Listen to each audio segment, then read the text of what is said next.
Muito bem, eu estou aqui com o professor Cristiano, ele que faz parte do quadro da FECOP e vem explicar para os jogadores, para a presidente de time, o porquê não dá para mudar o regulamento. Afinal, não daria para acrescentar mais 5 jogadores em cada time, cadastrados? O que acontece em relação a isso?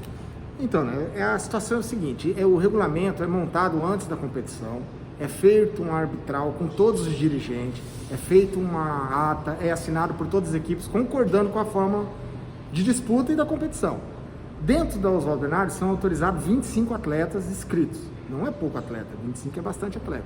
Dentro desses 25 você pode trocar 3 que não jogaram, então existe o regulamento. E nós estamos já ocorreu 3 rodadas da competição, então tem equipes que já estão desclassificadas.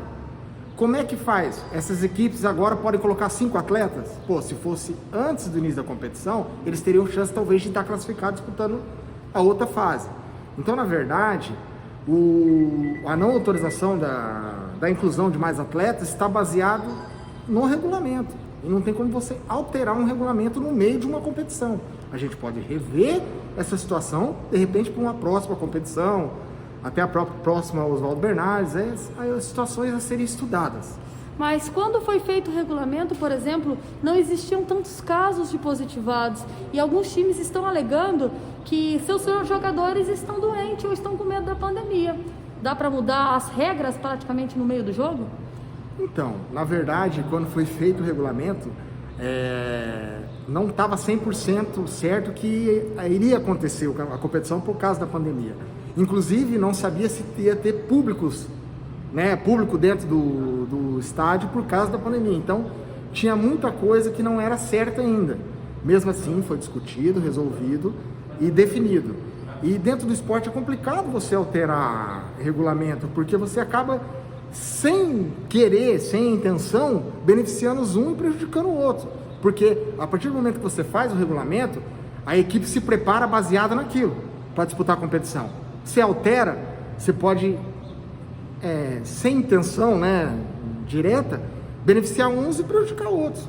Tá certo. Por exemplo, algum dos times que já estão desclassificados aqui da Copa Oswaldo Bernardes poderia entrar na justiça, revendo a Copa, inclusive por conta dessa mudança? Então, você pode abrir uma brecha para essa situação. Por exemplo, teve alteração, então eu vou entrar na justiça porque meu time está desclassificado, foi prejudicado. Tem que voltar à competição ou embargar a competição. Isso pode acontecer.